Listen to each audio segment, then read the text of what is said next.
Good morning all of you. आज हम 10th class mathematics exercise 6.3 के क्वेश्चन नंबर 2 से स्टार्ट करेंगे। कहते हैं इन फिगर ये दो ओडीसी सिमिलर ट्रायंगल ओबीए है ना, इस आकृति में कहते हैं ओडीसी ये वाली ट्रायंगल इस ट्रायंगल के सिमिलर है और BOC 125 degree, CDO 70 degree, DOC माना एक एंगल ये पूछ रहे हैं, डीसीओ एक एंगल ये पूछ रहे हैं, ओएबी एक एंगल ये पूछ रहे हैं। तो इसको करने से पहले देखो हमें ऊपर में क्या गिवन है कि ये इसके सिमिलर है। ये इसके सिमिलर है तो इसका मतलब क्या है, इसके कोरस्पॉन्डिंग एंगल इक्वल होंगे। अब ओ की जगह पे देखो ओ है, इसका मतलब ये वाला एंगल इसके इक्वल होगा, डी बी के इक्वल होगा, डी ये वाला एंगल इसके इक्वल होगा और जो आपका सी है वो ए के इक्वल होगा। हमने किया था सिंबॉलिक फॉर्म का मतलब ही ये होता है ऑर्डर में लिखी जाती है, माना भाई कौन सा एंगल कौन से एंगल के इक्वल है और उसी कौन सी साइड कौन सी कॉरस्पॉन्डिंग साइड के प्रोपोर्शनल है। अगर हमें एक ट्रायंगल के तीनों एंगल का पता लग जाए तो दूसरे ट्रायंगल के भी एंगल को हम निकाल सकते हैं। एक चाहिए, दो चाहिए, तीन चाहिए। तो फर्स्ट ऑफ ऑल तो हम लोग इस ट्रायंगल पे देखते हैं क्योंकि इसका एक एंगल हमें गिवन है। तो सेकंड एंगल देखो, ये कोई लाइन है, ये इस पे जो भी एंगल एक पॉइंट पे बढ़ते हैं वो लीनियर पेयर के अनुसार वो क्या हो जाएंगे, उनका सम 180 डिग्री हो जाएगा। तो जो सॉल्यूशन है आपका, सॉल्यूशन में लिखेंगे BOD is a line, BOD is a line, line है, लाइन पे बने हुए एंगल कौन से इनका नंबर डाल लेते हैं पहले। ये सपोज करो ये 1 दे देते हैं नंबर, ये 2 ले लेते हैं, ये 3 ले लेते हैं, ये 2 फाइंड आउट, ये तीनों फाइंड आउट करने 1 2 3। इनको हमने नंबर दे दिया, बाद में हम लोग इनको नेम भी दे देंगे। तो बीओडी तो क्या हो जाएगा 1 एंगल 1 का और 125 का सम कितना होगा 180 डिग्री होगा। लिखेंगे क्या, because linear pair, linear pair के अनुसार इनका जो सम है वो 180 डिग्री हो गया। तो एंगल 180 माइनस 125 तो कितना बच गया 55 डिग्री का। ये एंगल आ गया। ये भी निकालने के लिए पूछ रहा था लेकिन अभी नहीं, हम लोग पहले तीनों एंगल को निकाल रहे हैं। तो हमें पता है इन ट्रायंगल डीओसी जो है आपकी ट्रायंगल है, इसमें तीनों एंगल का सम एंगल 1 का, एंगल 2 का और एंगल डी माना जो 70 वो कितना होगा 180 डिग्री है ना। Angle sum property, angle sum property of A triangle, ठीक है ना। उसके तीनों एंगल का सम 180 डिग्री होता है। एंगल 1 हमने निकाल लिया है 55 डिग्री है, एंगल 2 हमें फाइंड आउट करना है और प्लस में 70 इज इक्वल टू 180 डिग्री। तो एंगल 2 इन दोनों को ऐड करेंगे 125 बन गया, उधर जाके वो भी माइनस 125, तो ये भी आपके पास 55 डिग्री का आ गया। अब इस ट्रायंगल के तीनों एंगल हमारे पास आ चुके हैं। अब हमें क्या देखना है, कोरस्पॉन्डिंग सिर्फ ये 3 एंगल पूछ रहे हैं, सिर्फ एंगल 3 पूछ रहे हैं। एंगल 3 किसके इक्वल होगा, एंगल 2 के इक्वल होगा। कई ये समझते हैं भाई ये अल्टरनेट एंगल हो गए इसलिए इक्वल है, नहीं, उन्होंने पैरेलल थोड़ी ना गिवन है कि ए बी डी सी के पैरेलल है। उन्होंने तो ये कहा कि ये ट्रायंगल इसके सिमिलर है तो कोरस्पॉन्डिंग एंगल इक्वल होंगे, मतलब ठीक है ना। लिखोगे ना कि जो ट्रायंगल ओ डी सी है वो सिमिलर ट्रायंगल है ओ बी ए के। ये कहां से आया, ये गिवन है आपके पास। So angle 2 is equal to angle 3 हो जाएगा। एंगल 2 55 डिग्री का है तो एंगल 3 भी 55 डिग्री का हो जाएगा। तो एंगल 1 का पूरा नाम लिखेंगे हम लोग, एंगल 1 का पूरा नाम DOC है ना। अब नाम दे देंगे angle 1 is equal to angle DOC, वो कितने डिग्री का 55 डिग्री का। एंगल 2 पूछ रहा था, एंगल 2 का नाम है DCO, वो भी कितने का आ गया 55 डिग्री का। एंगल 3 पूछ रहा था, एंगल 3 का नाम है OAB, को वो भी 55 डिग्री का। इस तरह से हमारे पास फर्स्ट क्वेश्चन हो गया। नेक्स्ट क्वेश्चन है क्वेश्चन नंबर 3, कहता है diagonals AC and BD of A trapezium ABCD with AB parallel DC intersect each other at point O using similarity criteria for two triangles show that OAOC is equal to OB by OD। ये हमें prove करना है। अगर आप previous exercise का question number 9 देखोगे तो बिल्कुल सेम इसी की तरह का है, सिर्फ इस लाइन को छोड़कर, यूजिंग सिमिलरिटी क्राइटेरिया। सिर्फ इसमें क्या कंडीशन रख दी कि सिमिलरिटी क्राइटेरिया का यूज करके हमें प्रूव करना है। और उस क्वेश्चन में क्या था, जो 9th क्वेश्चन था 6.2 का, उसमें ये नहीं लिखा हुआ था, तो उसमें हमने BPT का यूज करके हमने उसको प्रूव किया था। इसमें सिमिलरिटी का यूज करके प्रूव करेंगे। तो देखो इसमें गिवन है, जो आपके पास गिवन है डायगोनल्स है ना, यूं का यूं लिखोगे diagonals AC and BD of a trapezium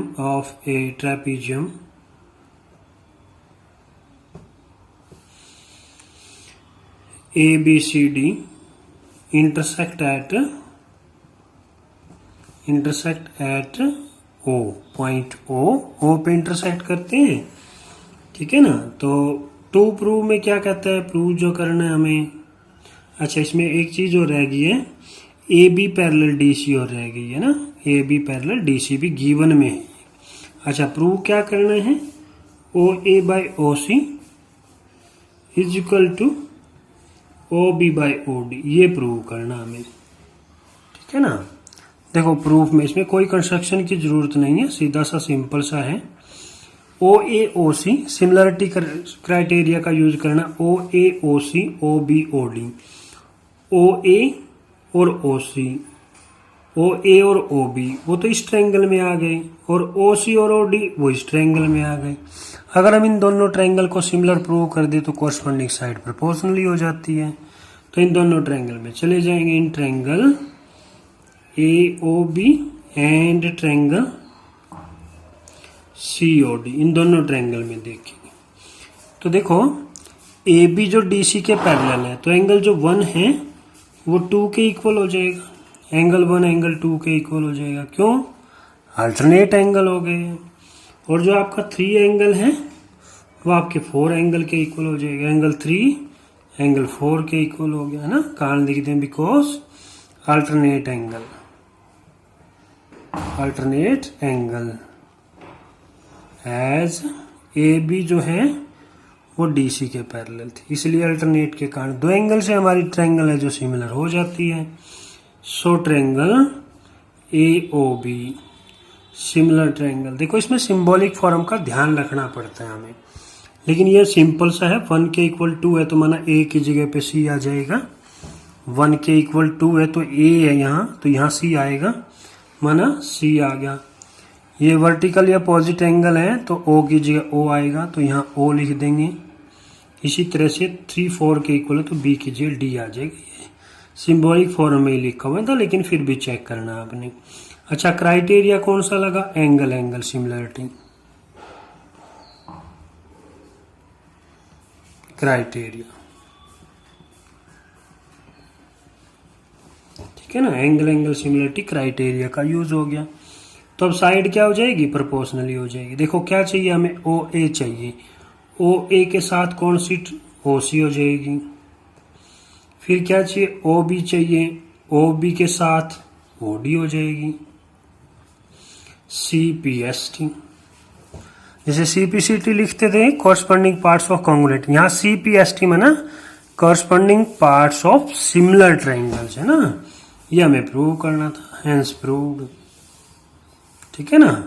next question है क्वेश्चन नंबर 4 में कहता है फिगर में QR upon QS QT upon PR and angle 1 angle 2 के इक्वल है। ये एंगल 1 एंगल 2 के इक्वल है। तो प्रूव करने के लिए ये कह रहा है कि जो ट्रायंगल PQS TQR के सिमिलर है, ये प्रूव करना है। गिवन वगैरह आपके पास ये है, और टू प्रूव में आपके पास ये आ जाएगा। प्रूफ हम लोग करते हैं।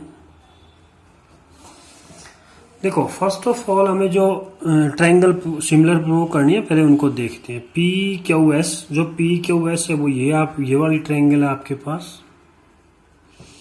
टी क्यू आर ये होल ट्रायंगल है, टी क्यू आर ये होल ट्रायंगल, इनको सिमिलर प्रूव करना है। तो क्या जो गिवन है क्या वो हमारी हेल्प करेगा? क्यू आर, इन दोनों ट्रायंगल में क्या ये पार्ट आते हैं? क्यू आर होल ट्रायंगल की, क्यू एस बिल्कुल, क्यू आर तो टी क्यू आर की होगी, Q S P Q S की हो गई। फिर क्यू टी होल ट्रायंगल की साइड होगी, पी आर अब ये किसी भी ट्रायंगल की नहीं आती, ना तो इस ट्रायंगल में आती और ना ही होल ट्रायंगल में आती, ये बीच की कोई लाइन हो गई है। तो इसका मतलब क्या, अगर हम इसको चेंज कर दें तो दो साइड तो प्रोपोर्शनली हो ही जाएगी हमारे पास। तो पहले हम लोग इसी का ही यूज कर लेते हैं। तो देखिएगा Q R upon Q S is equal to Q T upon P R, ये आपके पास गिवन है ना। इक्वेशन नंबर फर्स्ट कर लेते हैं। और हमारे पास दूसरी चीज गिवन है कि एंगल 1 एंगल 2 के इक्वल है, इसका भी यूज कर लेंगे। देख लेते हैं किस ट्रायंगल में आता है। इन ट्रायंगल किसमें? पी क्यू आर में आता है। पी क्यू आर में एंगल 1 एंगल 2 के इक्वल गिवन है। ये इक्वल गिवन है तो हमें पता है जो अगर किसी ट्रायंगल में दो एंगल इक्वल हो तो उनके अपोजिट साइड इक्वल होती है। तो इसका मतलब क्या हुआ, एंगल 1 के इक्वल क्या आ गई? पी आर आ गई। और एंगल 2 के इक्वल क्या आ गई? पी क्यू आ गई। यहां कहां लिखेंगे? Opposite sides of equal angles.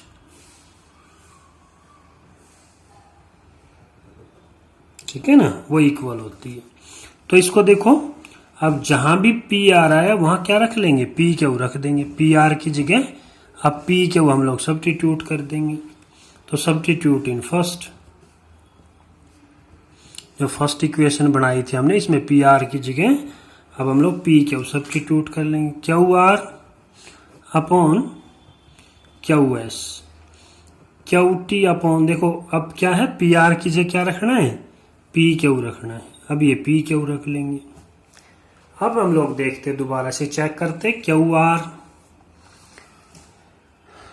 Are तो होल ट्रायंगल की साइड, क्यू एस आ गई, ठीक है। क्यू फिर क्यू टी है और फिर पी क्यू आ गई, बिल्कुल अब वही साइड आ गई है। अब क्या रह गया? देखो दो ट्रायंगल को सिमिलर प्रूव करने के लिए क्या चीज रहेगी?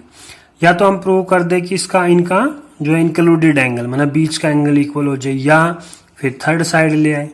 थर्ड साइड के तो आने के चांसेस ही नहीं है, तो हम लोग पहले क्या चेक कर लेते हैं? इनके बीच के एंगल। इन दोनों के बीच में कॉमन क्या है? क्यू। इन दोनों के बीच में क्या है? क्यू। तो क्या देख लेते हैं क्या क्यू क्यू के इक्वल है या नहीं है।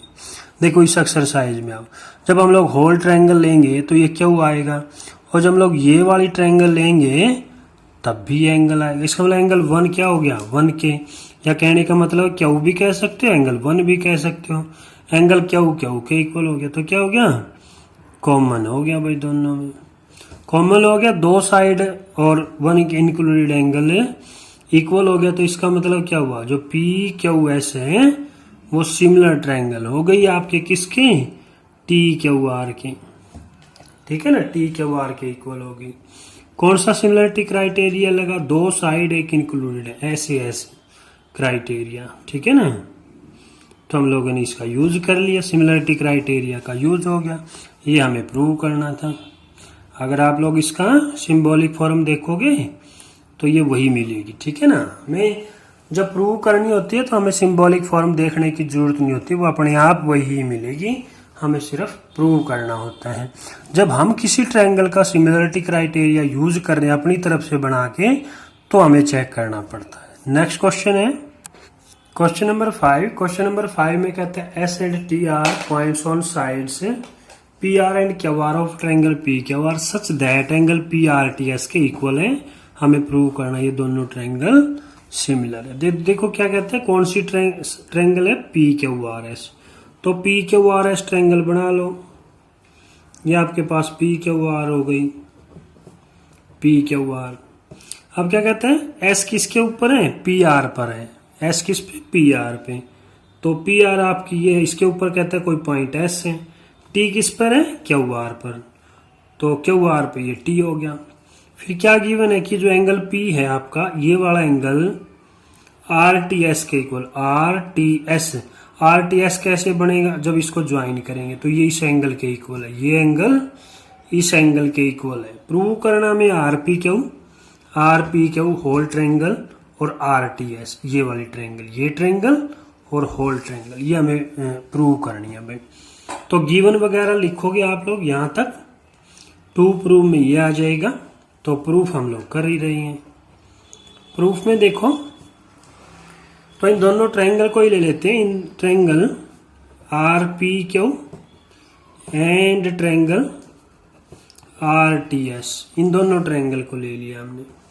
इन दोनों ट्रायंगल में देखो जो पी एंगल है, पी कौन सा, होल ट्रायंगल का एंगल हो गया, और जो आर टी एस है वो इस छोटी ट्रायंगल का एंगल हो गया आर टी एस।